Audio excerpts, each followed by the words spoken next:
Everybody, Jimmy Smith. This time going over a little bit of MMA news that just broke. Joanna Jedrzejczyk probably not going to make weight against Michelle Waterson for the main event this Saturday. There are a few facets to this that I found weird. What I read is that, and who knows when information has come out later, that the UFC knew last week, or they informed the UFC last week that she wasn't going to make weight. The issue with that is way out to know you're not going to make weight. Today is Wednesday. Last week, let's assume it was last Wednesday. 10 days, 11 days. That is really far out to know you're not going to make weight. I've known fighters that were way overweight 10, 11 days away from a fight and made it. So that speaks to a couple things. That's a big red flag for a couple reasons. Number one, Joanna Jedrzejczyk isn't one of those fighters that's known for getting super heavy outside of fights, for letting herself go and getting super heavy. Ricky Fatton, for the boxing fans, a lot of fighters in MMA just have a reputation. When they're not getting ready for a fight, they balloon up and have to lose a lot of weight. Joanna Jedrzejczyk, to my knowledge, I've never heard anything about her being like that and getting out of shape. So she's not the type to necessarily get heavy in between fights. So that almost always speaks to a late injury that interfered with cardio or cut. Meaning, if you blow your knee out and you tear an ACL or something bad, you can't train at all. There are certain injuries, a knee sprain, an ankle sprain, where you can still train, you can still hit pads, you can do a lot of stuff, but you can't do road work. An Achilles injury, I've seen those where they weren't bad enough that you couldn't fight, or they weren't bad enough that you couldn't train, but you couldn't do your road work, so your cut became really, really difficult. It might be that kind of a late issue. That's number one, is that she had an injury that wasn't so severe that she pulled out of the fight, but it was severe enough that she couldn't run. She couldn't do repetitive cutting exercises. The second thing is that they did a test cut, or they tried to get low and something really bad happened. And you hear about fighters 10 days out doing like a test cut or getting close, and there's some kind of organ failure, or the kidney started shutting down. Something bad happened. Now, I haven't heard anything about that, so we don't know. But those are the two things that timing says to me. Either there was a late injury or there was a test cut that went really wrong. She's not the kind of person who generally got fat in between fights. She's not a gigantic 115-pounder to begin with.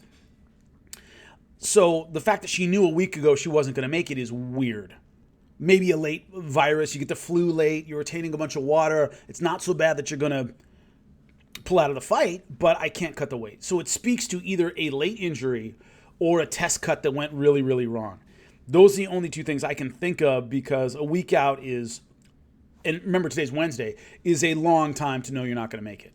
Something bad had to have happened late. So what are the options moving forward? She doesn't make weight, and so Waterson fights a heavy Joanna Jedrzejczyk. I don't think she was going to beat a regular Joanna Jedrzejczyk.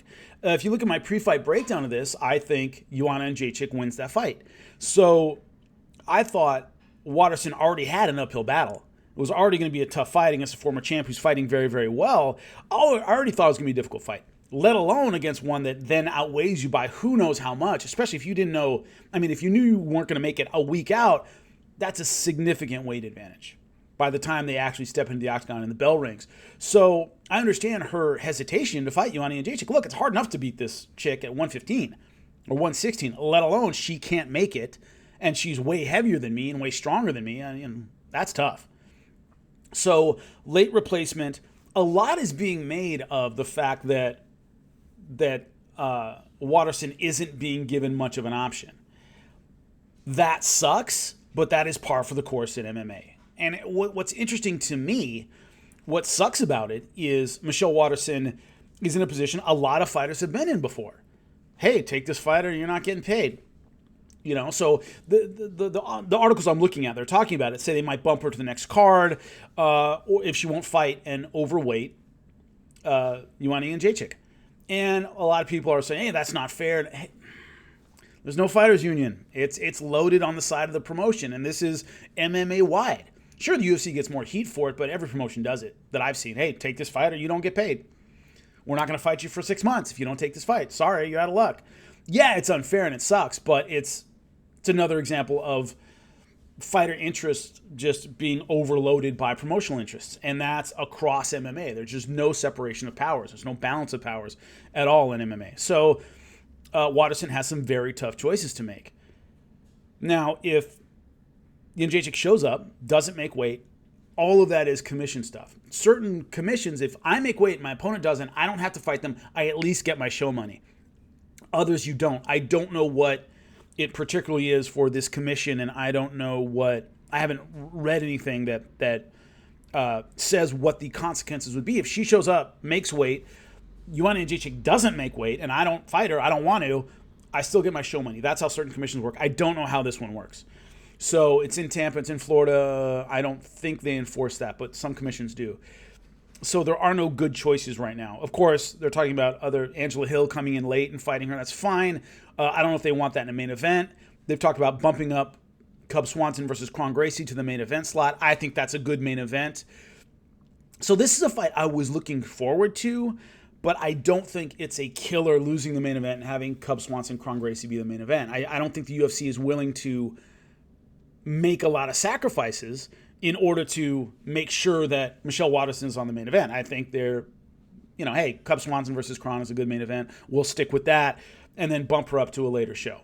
So the problem moving forward is that Joanna Jedrzejczyk, if she can't make 115, she's already fought the champ at 125. She already fought Shevchenko. It was not a close fight. I thought she lost every round in that fight. Can she be competitive against other 125-pounders? Yes, but it's a very thin division, meaning she could rack up some wins and then what? Face a champ again? I don't think many people are interested in that fight just because the first one's pretty one-sided. So bumping up just to face the champ, I think hurt her ability to now go up to 125 and have people excited about it. She already went up to 125 and got beat by the champ decisively. There's no shame in that. She's just the smaller fighter against a very skilled champion. But there will be no, wow, let's see what she can do at 125. We already saw, I think, the limit at 125. She's not going to beat Shevchenko. So can she go up to 125 and get some wins? Yes. Does that lead to a title shot people are excited about? No. So that's the difficulty, in that she's already kind of set, here's where I can go at 125. Not going to beat Shevchenko unless there are major changes in her or Shevchenko. And right now, I don't see that happening. So the difficulty is she can't make 115. There's not a lot for her at 125. And 115 right now is the most dynamic and competitive division in women's mixed martial arts, 115 pounds. There are a lot of great fighters in there, a lot of great fights. We have a great champion, but she doesn't seem unbeatable. There are a lot of names out there that we would love to see take on the champ, and that's what you want in a division, is a mix of solid contenders that you're interested in seeing fight for the title. And I think Joanna Jedrzejczyk fits very well in there. 125, not so much. So we'll have to see what the future holds. If this is just my body can't make 115 anymore, or if it's got the flu last week, couldn't cut the water weight, whatever the reason is. Hopefully it's a one-time thing, it's a late injury, and they can move past that, because I don't think there's a lot for her at 125. Also today it got announced, Fedor versus Rampage in Japan. Maybe as it gets closer, I'll do a breakdown of it, but my initial thoughts are Fedor has slowed down a lot, as every fighter does in their career. You just can't be number one, and as amazing as Fedor was, you just can't keep that forever. And he's still a serviceable heavyweight. He just isn't what he once was. Could Rampage beat him? Yes. The issue is I haven't seen Fedor have that I don't care about this sport anymore performance. Other fighters have kind of gone past him, and he isn't what he once was physically and tactically, and that's fine. But I haven't seen him go blah, and just show up and just lay an egg and just not give at least a solid accounting of himself. So far in Bellator, he seemed, at least, got to the finals of the heavyweight tournament, even though he didn't win it and was knocked out quickly. At least he was in it. At least he had some good performances. Rampage, what I wonder about, yes, he's not physically a lot smaller than Fedor at heavyweight. He's a very hard hitter. He has the skills, but he has had those performances that make me wonder if he still wants to do this. Against Chael, he looked very, very flat, never got anything going, didn't seem that interested. And Rampage is one of those guys who you wonder about his desire to continue in MMA, or if it's just what I do for a living and that's it. I haven't seen that from Fedor yet. Yeah, he isn't the fighter he once was, but I haven't seen the I'm just showing up and, I'll have a flat performance, and that's the way it goes. Rampage against Chael looked really flat. Obviously came back with a knockout over Vanderlei, but I think Vanderlei just gets him going. And so that's a key, an early key to this fight for me is how much motivation Rampage will have for this fight. He's always fought well in Japan. He seems to really enjoy fighting there. Maybe taking on Fedor in Japan will rejuvenate him, and his training will be really on point, and he'll really want to win, and he'll really dedicate everything to this fight. If he does, I think he has a good chance. If he's showing up for a paycheck, I think it's going to be a bad night for him, just because Fedor, even though he isn't what he once was, is at least comparatively consistent, where he can still hit hard, still has the funny angles, it's still versatile, still has a great takedown, still has the skills to put on a good fight.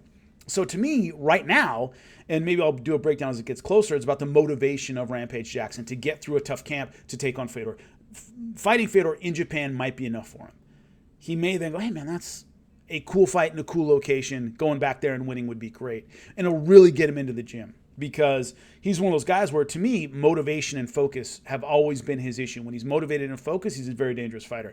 When he's not, you do get the sluggish, lackluster performances. And I don't think he can afford that against Fedor. But anyway, little MMA news I wanted to talk about. Let me know how you like it, and I'll be back again soon.